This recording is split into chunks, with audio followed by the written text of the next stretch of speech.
¿Qué tal, queridos estudiantes? Les habla el profesor Rubén Arbañil Rivadeneira, encargado de trabajar con ustedes el curso de álgebra de este ciclo ordinario virtual 2018-2.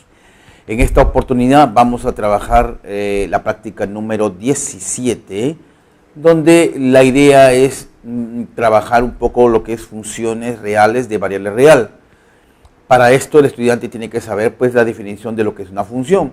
Y no va a ser posible entender esa definición si es que verdaderamente no conoce lo que es una relación, toda vez que toda función es una relación y lo recíproco no necesariamente se cumple. Entonces, acá, dentro de esta práctica, mayormente le vamos a dar énfasis a trabajar con el dominio y el rango de funciones. Quizás en esta práctica y en la que sigue, porque este capítulo de funciones se ha desdoblado así en 2 semanas, la idea central es trabajar con dominio y rango, que son dos conjuntos que el estudiante tiene que manejar y tiene que saber calcular, ¿no? Para eso existen reglas prácticas, los cuales lo vamos a desarrollar en la parte del desarrollo propio de los ejercicios. Muy bien, entonces ahora vamos a aplicar todo lo que conocemos con respecto a funciones, sobre todo haciendo hincapié que los problemas giran en torno a calcular dominio y rango de funciones. Acá trabajemos con funciones reales y dentro de esas funciones reales hay un grupo que se conoce como funciones elementales. ¿Quiénes son esas? La función constante, la función identidad, la función lineal, la función cuadrática, la función valor absoluto, la función raíz cuadrada, la función polinomial. Bueno, por citar algunas funciones que son consideradas elementales. Entonces vamos a empezar el desarrollo de estos ejercicios.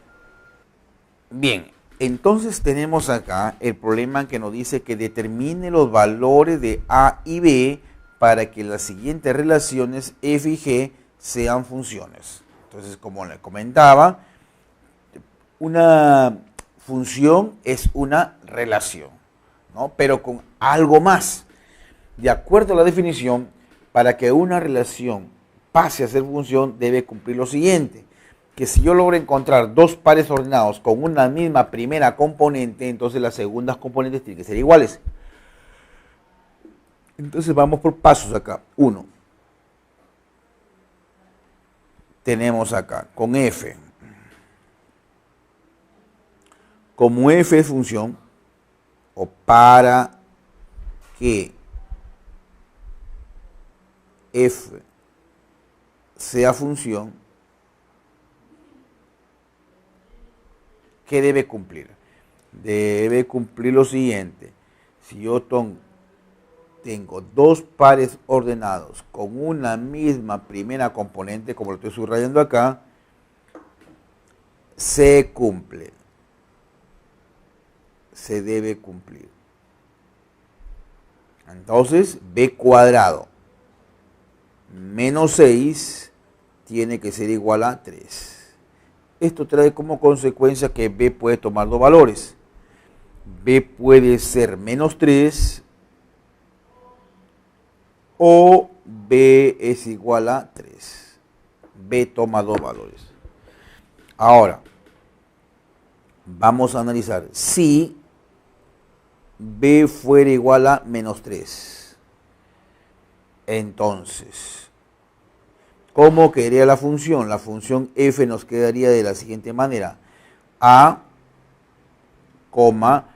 3 al cuadrado 9 menos 6, 3.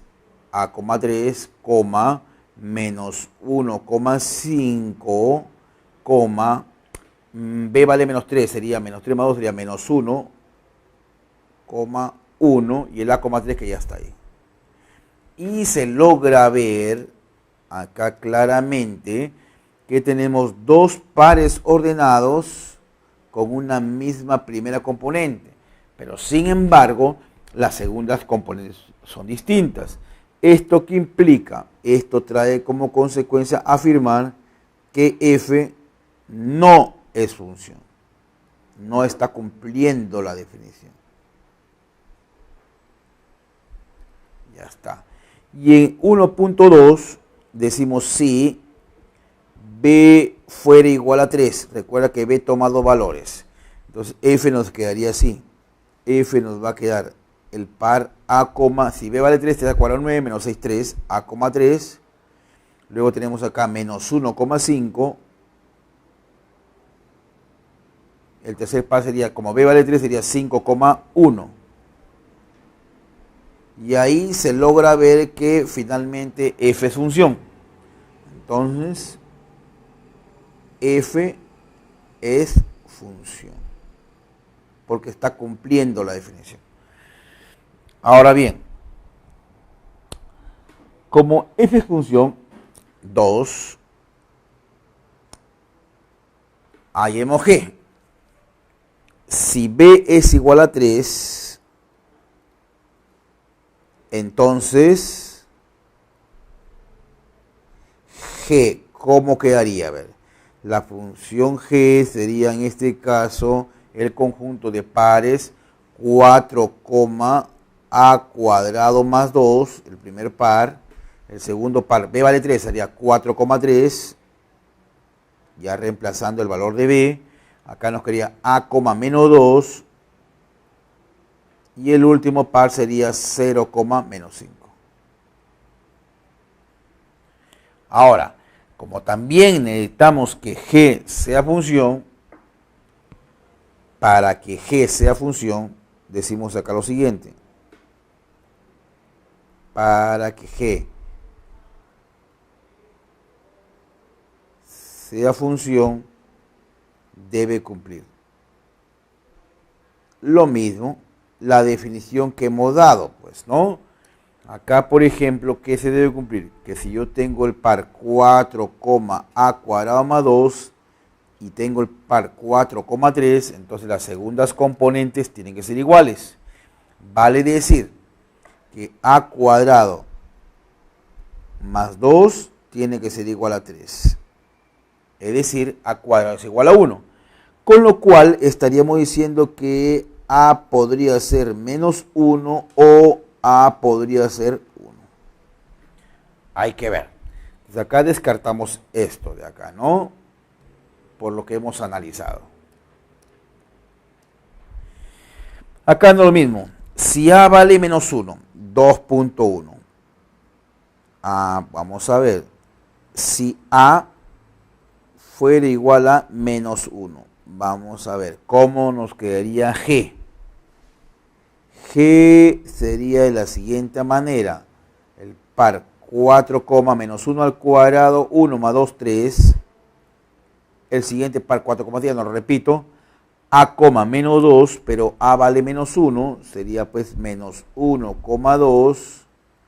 Y acá sería 0, menos 5. Eso sería g. Pero f nos quedaría así. A ver, f sería, a vale menos 1, ¿no es cierto? Sería menos 1,3 menos 1,5 y 5,1. Y se logra ver acá, fíjate, que tenemos dos pares ordenados con una misma primera componente, pero las segundas componentes son distintas. Entonces, ¿qué implica esto? Que acá f no es función. Entonces, veamos acá. 2.2. ¿Qué pasaría si a fuera igual a 1? Si a fuera igual a 1, entonces la g quedaría así. 4,3, ¿no es cierto? Por acá sería, ya 4,3, no lo escribo dos veces. A vale 1, sería 1, menos 2 y 0, menos 5. Ese sería g, lo cual es función. Y f, reemplazando los valores de a y de b, me quedaría acá, pues como a vale 1, sería 1,3 menos 1,5 y 5,1. Ahí está, f y g. Entonces, los valores realmente van a ser los siguientes. Para empezar, ya hemos dicho que a vale menos 1, g es función, pero f no lo es, entonces descartamos este valor. ¿Con qué nos quedaríamos? Nos estaríamos quedando entonces con b igual a 3, b igual a 3, con eso garantizamos que f es función, y con a igual a 1 también decimos que g es función. Esos son los valores que buscábamos. Entonces, ya en el paso 3, tendríamos lo siguiente. ¿Qué nos piden? Vamos a ponerle h a esta expresión que nos piden, que está dada por a al cubo más b. A al cubo sería 1 al cubo 1 más 3, esto sería 4. 1 al cubo más 3, esto resulta ser igual a 4. Y esta es la respuesta entonces al problema número 1. Básicamente, lo que hay que tomar en cuenta en este problema es la definición del logaritmo. Pasemos al problema número 2. Tal como lo habíamos anunciado en la parte introductoria, acá los problemas giran en torno precisamente a calcular dominio y rango. En este caso debemos calcular los dominios de f y dominio de g. Para eso se tiene la regla de correspondencia. Entonces el dominio queda claro que lo determina la variable independiente, en este caso x. Entonces vamos a hallar el dominio en cada una de ellas. Hallemos en el paso número 1 el dominio de f. Entonces diríamos así: los x pertenecerán al dominio de la función si y solo si. A ver, ¿cuáles son los x que pertenecen al dominio? Para que la función sea real, esta expresión subradical 8 más 2x menos x al cuadrado tiene que ser mayor o igual que 0. Y por otro lado, x menos 1 tiene que ser diferente de 0. En otras palabras, x diferente de 1. Pero bastará resolver esto de acá, ¿no? Esta es una inecuación que ya lo hemos trabajado anteriormente. Hay que procurar que el coeficiente principal sea positivo, por lo tanto multiplicas por menos 1 a ambos miembros de la desigualdad. Pero queda claro que cuando multiplicas por un número negativo, la desigualdad cambia. Y entonces de ahí obtenemos lo siguiente, ¿eh? Que el dominio de la función f va a ser el intervalo que va desde menos 2 hasta 4, quitándole 1. Es el dominio de f, dominio de la función. Vamos a subrayar acá. Ahora, en el paso número 2, haciendo algo similar, hallemos el dominio de g. Paso 2. Hallemos el dominio de la función g. En este caso, tendríamos que decir lo siguiente: que los x pertenecerán al dominio de g si y solo si, ¿qué va a cumplir acá? A ver, para empezar, esta expresión subradical no puede ser 1, porque si no sería 1 menos 1, 0. Entonces acá te quería, primera restricción, que x al cuadrado menos 3 tiene que ser diferente de 1. Porque la raíz cúbica de 1 es 1 y menos 1, 0, y no podría ser eso. Y por otro lado, x tiene que ser mayor o igual que 0 debido a que estamos trabajando con funciones reales de variable real. Entonces acá nos quedaría que x cuadrado diferente de 4, esto de acá, x en otras palabras va a ser diferente de más menos 2 y además x va a ser mayor o igual que 0. ¿Qué nos quedaría entonces? Nos quedaría lo siguiente, que el dominio de la función g va a ser el intervalo que va desde 0 a más infinito, quitándole más menos 2, ¿no? Pero como me piden acá que intersecte con los mayores o iguales que 0, entonces sería pues el intervalo que va desde 0 a más infinito, y le quito 2 solamente, porque el negativo no está ahí, pues, ¿no? Porque dice los x mayores o iguales que 0, los que están toda a la derecha, y le quito 2. Entonces vamos a subrayar esto y ya tendríamos ahora sí el dominio de G. Dominio de F en el punto 1, dominio de G en el punto número 2. En el punto 3, ¿qué nos piden? Determine la cantidad de elementos enteros de W. Entonces acá, W, tal como lo define el problema, es el dominio de F intersectado con el dominio de G. La intersección, ¿cuál sería? En este caso sería pues desde 0 hasta 4, ¿no? Le quito 1, porque está ahí, entre 0 y 4 está 1, y también le quito 2.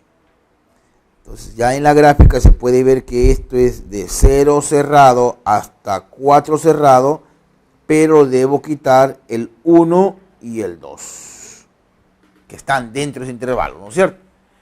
Ahora bien, luego, como me piden los enteros, habría que este conjunto W, que ya está calculado ahí, lo intersectas con los enteros. ¿Qué enteros hay ahí? Bueno, podemos darnos cuenta que está el 0, el 1 no porque lo estoy quitando, el 2 tampoco, está el 3 y el propio 4.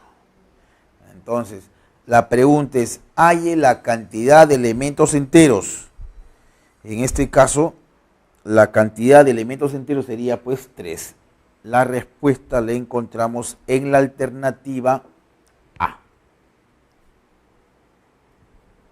Veamos entonces el siguiente problema.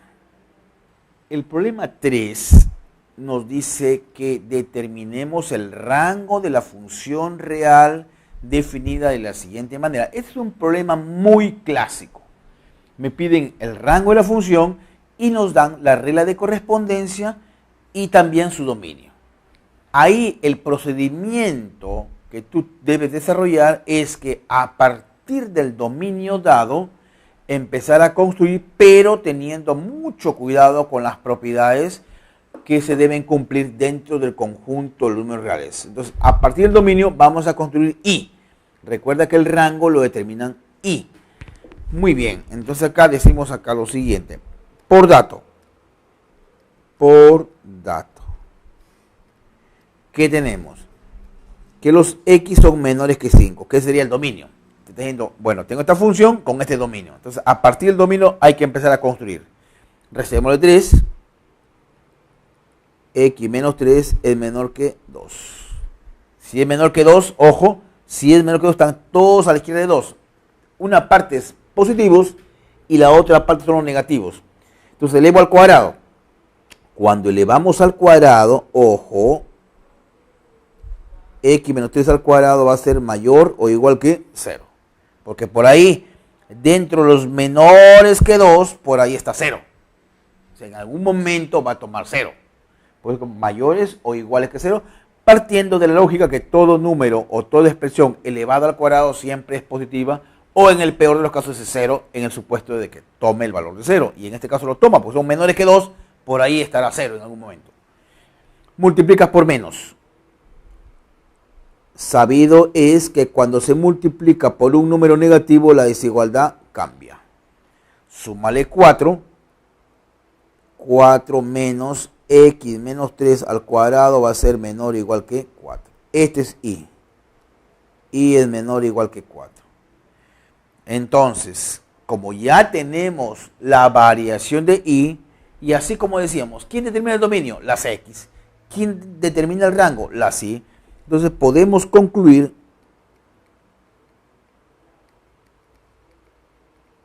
que el rango de la función es el intervalo que viene desde menos infinito hasta 4. Esta es la alternativa a este problema, tomando en cuenta que me están pidiendo el rango. Y eso lo encontramos en este caso en la alternativa C. El rango de esa función para ese dominio es el intervalo que va de menos infinito hasta 4 cerrado. En el problema 4, Dice, una familia decide ir al cine donde la entrada general tiene un costo de 8 soles. El precio de cada entrada es de 8 soles. El número de integrantes de dicha familia coincide con el número de elementos enteros del rango de esta función. Ah, bueno, la pregunta es, ¿cuánto pagó dicha familia para entrar al cine? Entonces, si queremos averiguar cuál es el pago total que se realizó, entonces debemos tener en cuenta que cada entrada costó 8 soles. Lo único que faltaría encontrar es cuántas personas asistieron, porque el pago total estaría dado por el número de personas multiplicado por el precio de cada entrada. Si digamos fueron 5 personas y cada entrada está 8 soles, 8 por 5, 40. Bastará hacer una multiplicación. Lo que me queda acá claro es que debo encontrar cuántos integrantes tiene familia. Pero el problema dice así: el número de integrantes de la familia coincide, o sea, es igual al número de elementos enteros del rango de esta función. Entonces, el tema acá es encontrar el rango de esa función. 1. Hallemos el rango de f. Problema parecido al anterior, ¿no? Porque acá me dan la regla de correspondencia, f de x o y, como quieras llamarle, que es 6 menos x menos 3 en valor absoluto, con x que pertenece al intervalo que va desde menos 2 hasta 5. Muy bien. En base a lo que hemos dicho en el problema anterior, me dice que quiero encontrar el rango sabiendo que se tiene la regla de correspondencia y también se tiene el dominio. A partir del dominio es donde nosotros debemos empezar a trabajar. Entonces decimos acá lo siguiente, ¿eh? Por dato, x es mayor o igual que menos 2, pero menor o igual que 5. Por ahí empezamos. Réstale 3. Acá sería entonces menos 5, x menos 3, y acá sería 2.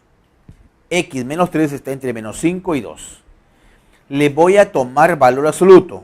Entonces acá la barra de x menos 3 siempre estará mayor o igual que 0 y menor o igual que 5. Se estarán preguntando, ¿y dónde sale eso? Es una propiedad. Algo así como ocurre también cuando estemos elevando al cuadrado. Si yo tengo una expresión que está entre un negativo y un positivo, como en este caso está entre menos 5 y 2, el valor absoluto de esa expresión va a ser siempre mayor o igual que 0, o sea, este extremo de acá ya está definido, y el otro extremo, ¿de dónde sale? De tomar el valor absoluto a los extremos y considerar el mayor. A ver, valor absoluto de 2, 2. Valor absoluto de menos 5, 5. Entonces tomamos el mayor, ¿correcto? Ahora multiplica por menos para ir construyendo f de x. Al multiplicar por menos cambia la desigualdad, entonces acá me queda menos 5 menos la barra de x menos 3 y este es menor o igual que 0. He multiplicado todo por menos. Sumémosle 6. 6 menos 5, 1. Acá me queda 6 menos la barra de x menos 3 y acá me quedaría 6. Este es f de x o y, en otras palabras. 1 es menor o igual que y es menor o igual que 6. Hemos encontrado la variación de y. ¿Qué significa ello? Entonces acá podemos concluir que el rango de esa función es el intervalo que va desde 1 hasta 6. Ahora, ¿para qué era importante calcular el rango? Porque me dicen ahí que el número de integrantes de dicha familia coincide con el número de elementos enteros del rango. Entonces por acá vamos a proponer lo siguiente.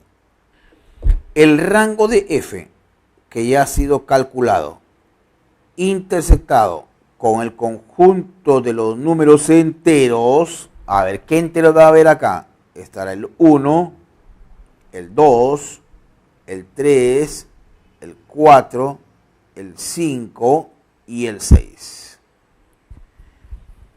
El rango intersectado con los enteros, en este caso me da desde el 1 hasta 6. Entonces podemos concluir que el número de integrantes de la familia, es porque el problema lo dice así, es igual al número de elementos enteros. ¿Cuántos elementos enteros hay? 6.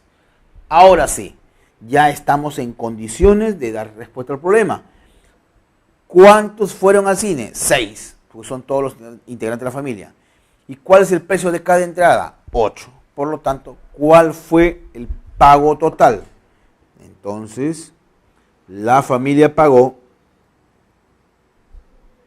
6 por 8. 6 integrantes a 8 soles cada uno, entonces lo que pagó en total la familia es 48 soles. Y esto lo encontramos en ¿qué alternativa? La alternativa D. Bien, entonces un problema parecido al problema anterior, donde me dan la regla de correspondencia de la función y de lo que se trata es de encontrar el rango, pero hay que hacerlo en este caso a partir del dominio, puesto que también nos dan el dominio. Hay otro tipo de problema muy parecido, donde no se dan el dominio. Ahora la pregunta es, ¿qué hago ahí si no me dan el dominio? Porque si me dan el dominio ya lo tengo clara, a partir de ahí empiezo a construir. Entonces, en el otro tipo de problema, que es parecido también, me dan la función, o la regla de correspondencia de la función, y me piden hallar el rango. En ese caso, lo que hay que hacer es partir de una desigualdad que es cierta y que se cumpla para todo número real cualquiera. Algo así como, por ejemplo, podría partir, yo sé que todo número elevado al cuadrado siempre es mayor o igual que 0. Es una propiedad que fácilmente se puede demostrar y que nadie la pone en cuestionamiento. Entonces, a partir de esa propiedad que es válida, empiezo a construir, porque de algo tengo que empezar, ¿no? Bien, pasemos al problema número 5. Acá en el problema número 5 me dicen lo siguiente. El azúcar tiene un costo de 3 soles para cantidades de hasta 50 kilogramos. O sea que si yo quiero comprar, por ejemplo, 10 kilos de azúcar, cada kilo me cuesta 3 soles. Hasta 50 kilogramos, si quiero comprar 49 kilos, me cuesta 3 soles cada kilo. Si quiero comprar 50 kilos, entonces cada kilo te cuesta 3 soles. ¿Correcto? Entonces, hasta 50 kilos, cada kilo te cuesta 3 soles.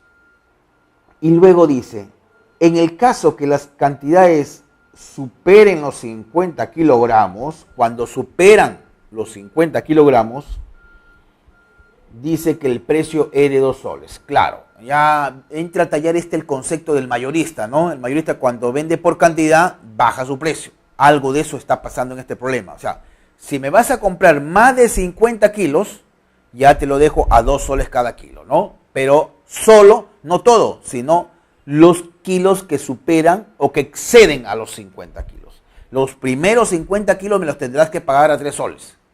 Si quieres, por ejemplo, 70 kilos, ya, los 20 kilos restantes, esos te los dejo a 2 soles. O si quieres 80 kilos, ya, págame primero los 50 kilos a 3 soles cada uno y los 30 restantes, esos te los dejo a 2 soles. Algo de eso quiere decir acá el autor del problema.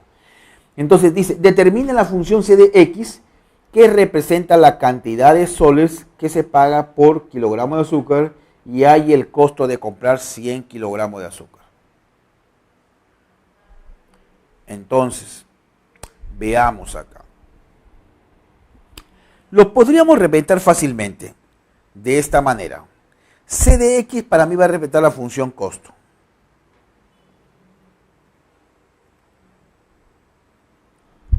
Esto lo podemos escribir de la siguiente manera.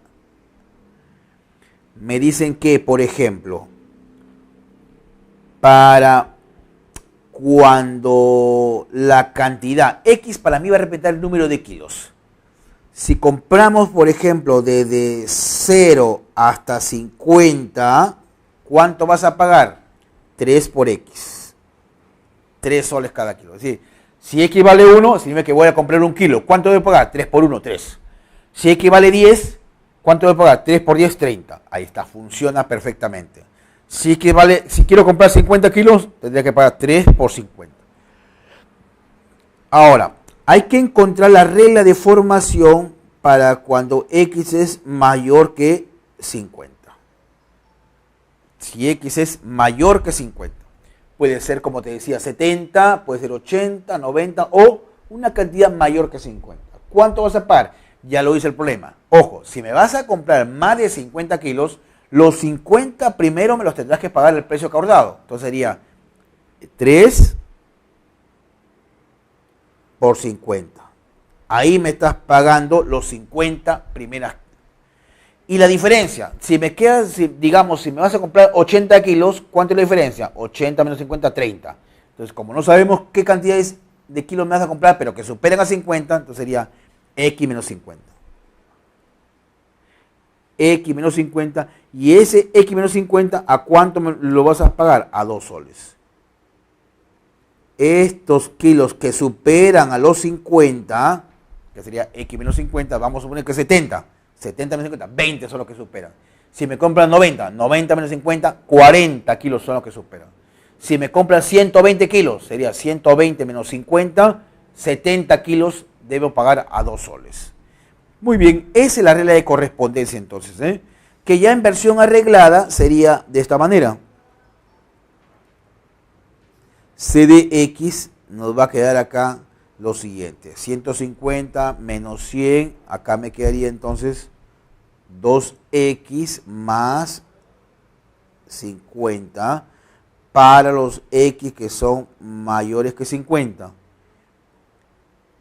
y 3x cuando los x están entre 0 y 50.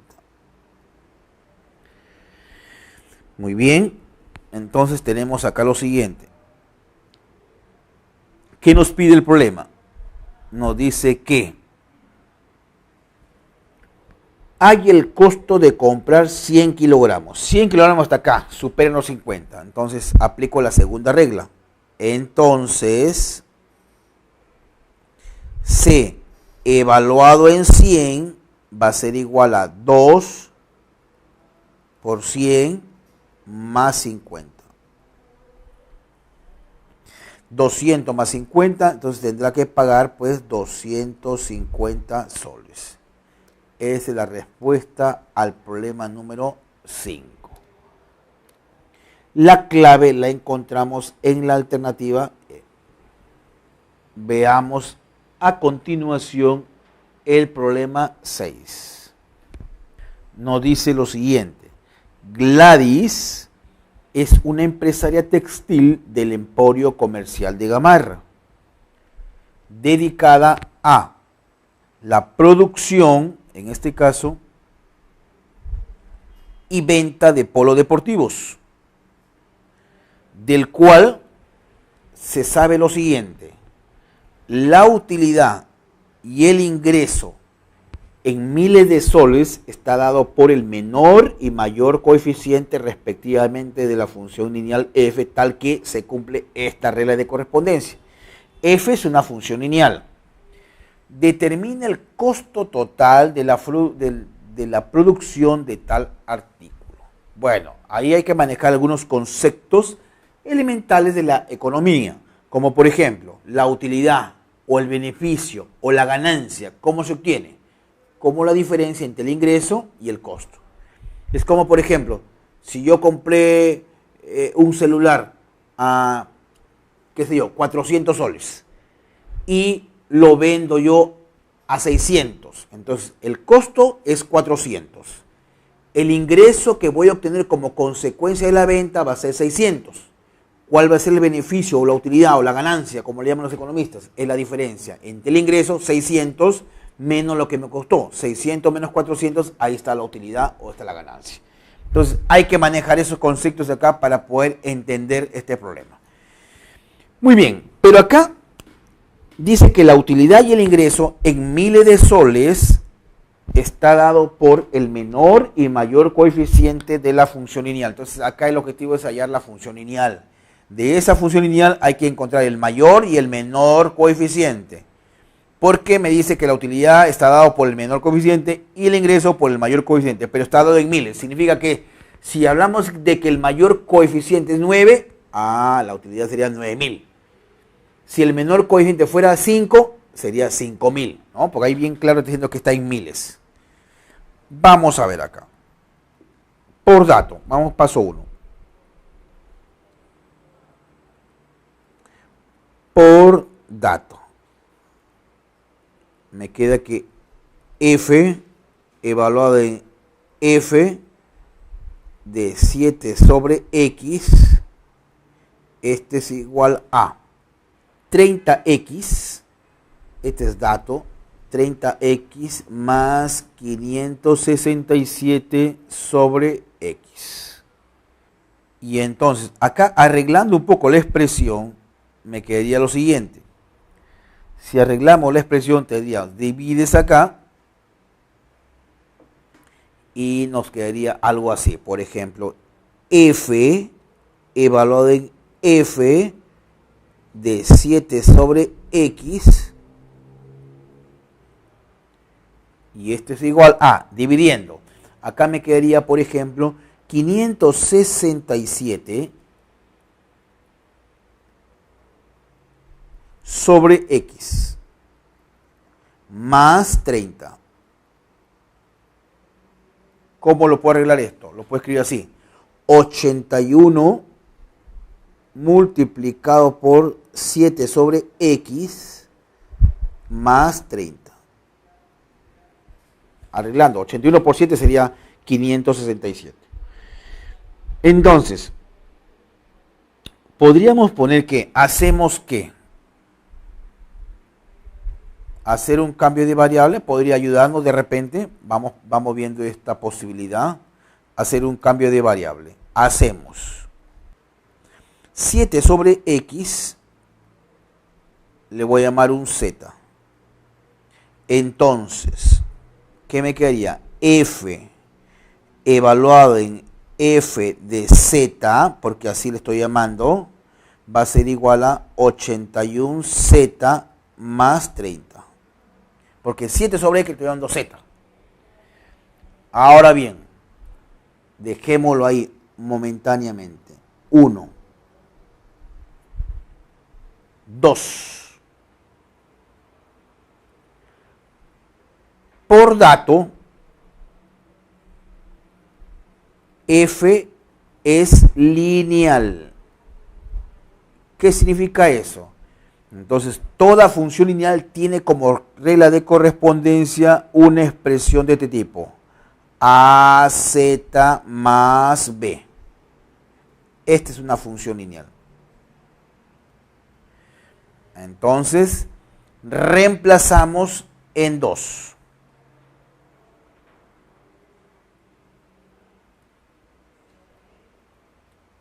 Y nos va a quedar una expresión de este tipo. A ver, f evaluado en f de z. ¿Pero quién es f de z? Es AZ más B, porque es una función lineal. Y este es igual a 81z más B.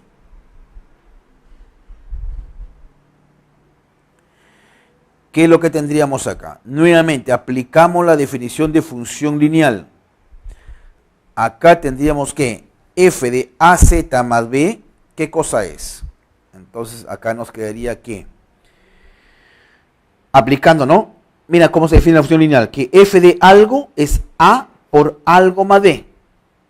F de 5, A por 5 más B. Entonces me pregunto, ¿quién es f de AZ más B? Nos quedaría lo siguiente, ¿no?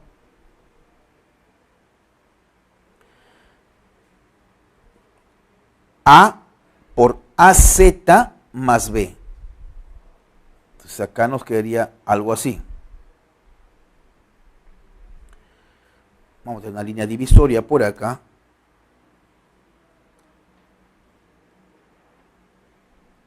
Veamos, continuemos por acá.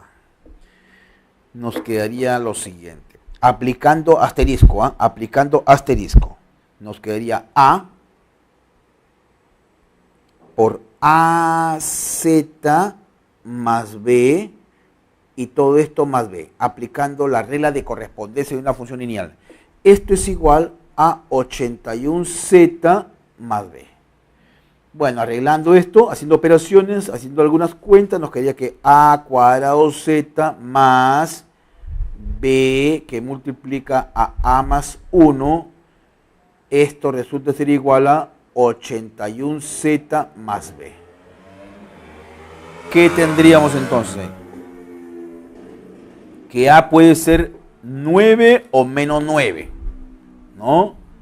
A podría ser 9 o A puede ser menos 9. Pero si A fuera 9, entonces acá me quedaría lo siguiente, ¿no es cierto? ¿Cuánto nos quedaría por acá? A ver. Más 30 es esto, ¿no? 81Z más 30, para poderlo comparar acá, ¿no? 81Z más 30. Si A vale 9, B vale, acá por ejemplo, 10, B vale 3. Si A vale menos 9, B sería igual a menos 15 cuartos. Ahora, de acuerdo al contexto del problema, me está diciendo que el mayor y el menor coeficiente representan la utilidad y el ingreso. No hay ingreso negativo. Bueno, en términos económicos y ciñéndome al contexto del problema, no podría hablar de ingreso negativo, ¿no? No puedo decir que he recibido menos 20 soles. No tiene sentido, digamos, en el contexto del problema. Entonces descartamos esta posibilidad. Esta posibilidad resulta ser inviable. Por lo tanto, me quedaría que A vale 9 y que B vale 3. Ya tenemos entonces los valores, ¿eh? El mayor coeficiente, ojo, pero para esto voy a escribir la función lineal. ¿Cómo quedaría la función lineal entonces? El f de z, ¿no? El f de z nos quedaría así. A es 9. B es 3. El mayor coeficiente es 9, el menor coeficiente es 3. Vamos al contexto del problema. 3. Recuerden que está en miles, ¿ah? Dice acá el problema, la utilidad y el ingreso está dado por el menor y mayor coeficiente. Ya, entonces digo acá, la utilidad es el menor, entonces sería 3, pero como está en miles sería 3.000 soles. El ingreso, también me dicen el problema que el ingreso está dado por el mayor coeficiente, que es 9, pero como está en miles sería 9.000. Entonces, si yo tengo la utilidad y tengo el ingreso, el costo no es otra cosa que la diferencia entre la utilidad, el ingreso y la utilidad. Teniendo en cuenta esto, teniendo en cuenta que la utilidad resulta ser igual al ingreso menos el costo, o sea, la ganancia, pues, ¿no? Despejo costo, el costo que es lo que me piden va a ser igual a el ingreso menos la utilidad.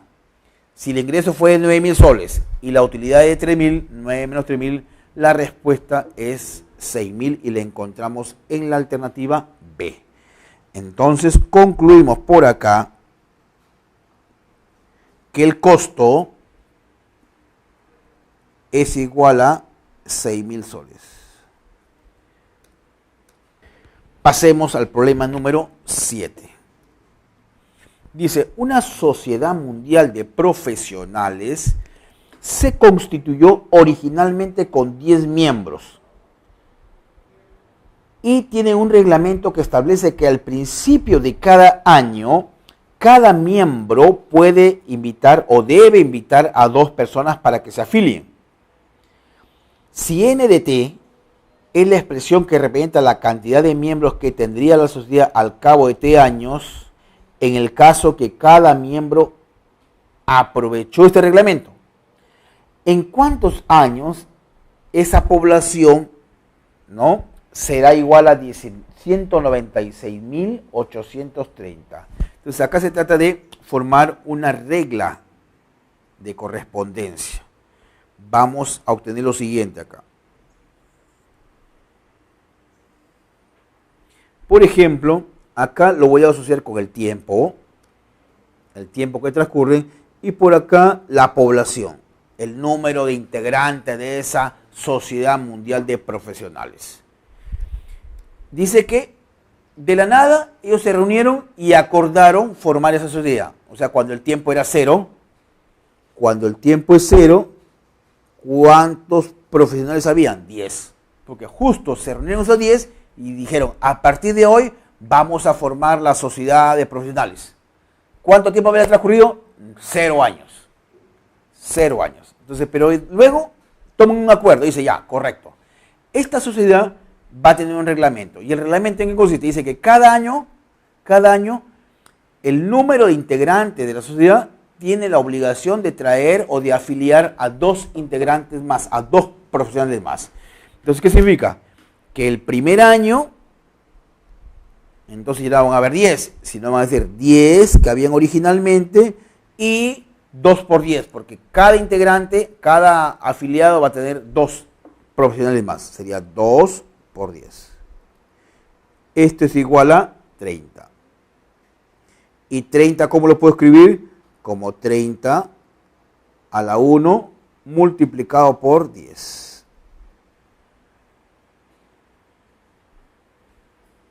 O 3, ¿no? 3 a la 1. 3 a la 1. 3 a la 1 por 10, para indicar el año ahí. Al cabo del segundo año, ojo, ya habían 30 profesionales, ¿ah? Entonces, al cabo del segundo año, ¿qué va a pasar? Va a haber los 30 que ya habían, más estos 30 tienen que multiplicarse por 2, porque cada profesional, cada miembro debe afiliar a 2 más. Entonces sería el doble de 30. Acá 60 más 30, 90. ¿Cómo lo escribo eso? Lo puedo escribir así, 3 al cuadrado multiplicado por 10. El tercer año, ya para el tercer año, ya en el segundo quedaron 90. Entonces el tercer año sería 90 más el doble de 90. Porque recuerda que cada persona que está en la sociedad debe afiliar a 2 integrantes cada uno. Entonces el doble de 90. Sería 180 más 90, 270. Y 270, ¿cómo lo puedo escribir? Lo puedo escribir como 3 elevado al cubo, que es 27, multiplicado por 10. Ya me doy cuenta ahí que el exponente tiene que ver precisamente con la cantidad de años que transcurre. Al primer año sería 3 a la 1, al segundo año sería 3 al cuadrado, al tercer año sería 3 al cubo. Entonces, en un tiempo t, no sé cuánto tiempo transcurre, ¿cuál sería la regla de formación? Acá sería pues 3 a la t multiplicado por 10, ya en un tiempo t. ¿Cuántos años deberán transcurrir? No sabemos cuántos años para que la cantidad de miembros de esta Sociedad Mundial de Profesionales sea de 196.830. Luego lo planteamos así.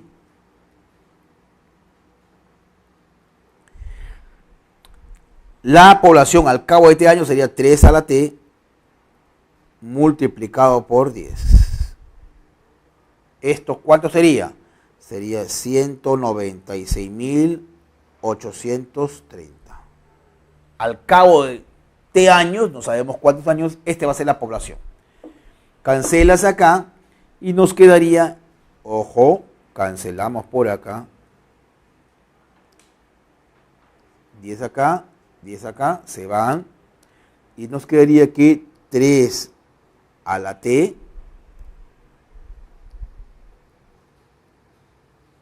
es igual a, en este caso, 3 a la 9. ¿Cuánto vale t? T vale 9. ¿Cuántos años deben transcurrir? Deberán transcurrir 9 años para que esa sociedad tenga esa cantidad de miembros, 196.830. Veamos el problema número 8. ¿Qué nos dice el problema 8? Dice, determine el valor de verdad o de falsedad de las siguientes afirmaciones según el orden dado. Entonces acá la idea es la siguiente, Para poder resolver este problema, tienes que saber la definición de lo que es una función par o impar. Veamos acá. Diremos que f es par, voy a abreviar acá, en realidad debería decir que es una función par si y solo si se cumplen dos condiciones. La primera condición es que si x está en el dominio de la función, entonces menos x también está en el dominio de f.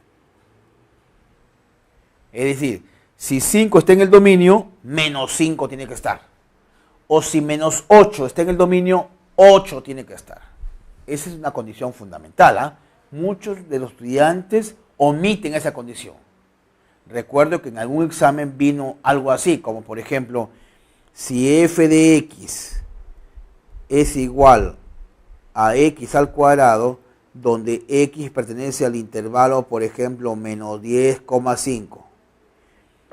F es una función par. Bueno, el estudiante comúnmente dice que para que sea una función par se tiene que cumplir esta condición nada más.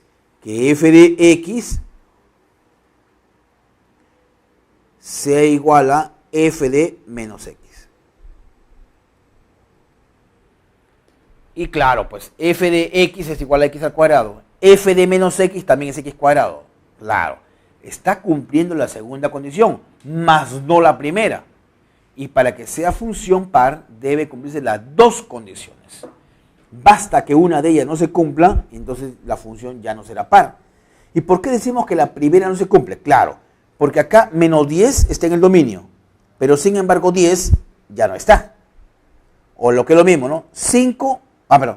Menos 8 está en el dominio, pero 8 no está. Entonces no podría ser una función par, pues, dado que no está cumpliendo la primera condición. Bueno, hay que tener mucho cuidado con eso, ¿eh? Como repito, el estudiante por lo general se deja llevar diciendo que una función es par cuando f de x es igual a f de menos x. Es bien cierto, esa es una condición necesaria, pero no es suficiente. Hay otra condición. Veamos acá. Vamos a determinar entonces el valor de verdad o falsedad de cada proposición. 1.1. Tenemos entonces acá lo siguiente. La función está dada.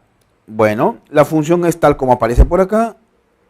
F de x es igual a el valor absoluto de x más 2, donde x pertenece al intervalo que va desde menos 2 hasta 2. Y quiero averiguar si f así definida es una función par. Bueno, sin duda alguna que el dominio que me dan acá ya nos está diciendo que está cumpliendo la primera condición. Entonces podríamos decir acá que es claro ver que si x está en el dominio de la función f, entonces menos x también está en el dominio de la función. Por la simetría que hay, ¿no? El problema sería, por ejemplo, si nos diera un intervalo así, menos 10, 6, por ejemplo. Ahí no hay simetría en los intervalos. Ojo, cualquier estudiante puede decir, menos 8 está acá, pero no está el 8. O menos 9 está en el intervalo, pero no está el 9. Entonces ahí tenemos el problema. Pero cuando el intervalo es simétrico, menos 5, 5, menos 10, 10, menos 20, 20, ahí no hay problema. Ahí está cumpliendo la primera condición. Todo elemento que esté en el dominio está garantizado que su opuesto también lo está. Vamos a ver la segunda condición. Recuerda que para que sea una función par debe cumplir dos condiciones. Además,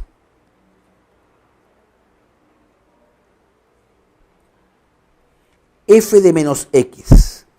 ¿Quién es f de menos x? Cambiamos x por menos x, me quedé así.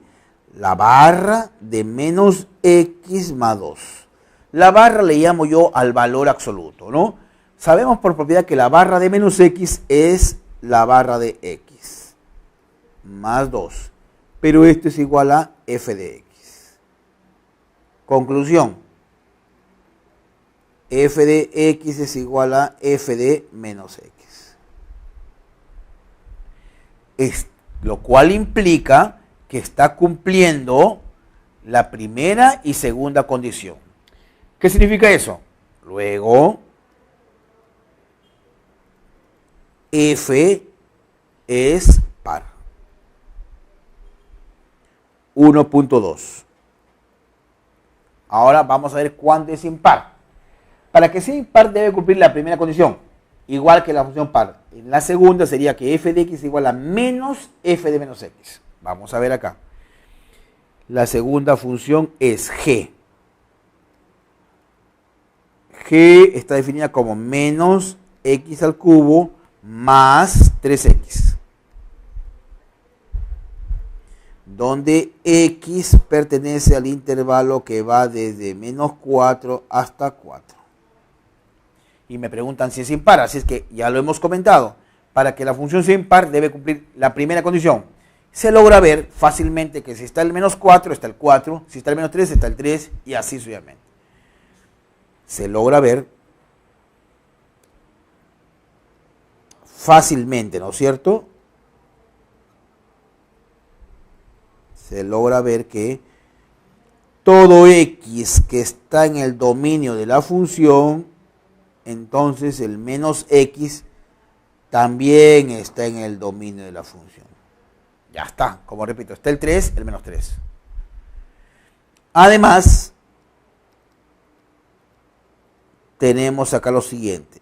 Debe cumplirse que si el f de x es igual a menos f de menos x. Veamos, ¿quién es el f de menos x? Simplemente, estamos hablando con la función g. Un error acá. Estamos hablando con la función g, no de la función f. Veamos entonces. El dominio de g y acá menos x también pertenece al dominio de g. G de menos x. ¿Quién es g de menos x? A ver, cambiamos. En lugar de x ponemos menos x, sería menos x al cubo más 3 por menos x. Bueno, menos x al cubo sería menos x cubo. Con ese menos se hace más. Y acá me queda menos 3x. Puedo factorizar el signo, ¿verdad? Al factorizar el signo te quedaría menos x al cubo más 3x. Pero lo que está dentro del paréntesis, ¿qué cosa es g de x? Entonces esto va a ser igual a menos g de x. Ya está. Entonces, para que sea impar g de x, el signo lo pasas para acá, el g de x es igual a menos g de menos x. Se están cumpliendo las dos condiciones. Entonces por ahí concluyo que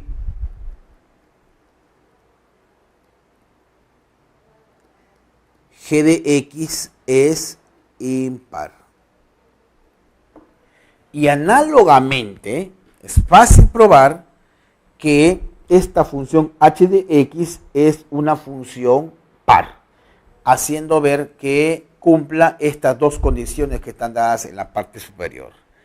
Entonces ya es un tema repetitivo, es exactamente lo mismo que hemos hecho en 1.1. Entonces puedo concluir por acá, 1.3, que la función h de x, h, se logra probar que es una función par. Ahora, como nos estaban pidiendo hallar el valor de verdad, entonces concluimos que las tres son verdaderas. Verdadera, verdadera, verdadera. La respuesta entonces a este problema la encontramos en la alternativa D. Ahora bien, llegó el momento de despedirnos. No se olviden, jóvenes, que ante cualquier duda o inquietud que ustedes tengan, háganla saber para responder de manera oportuna. Hasta pronto.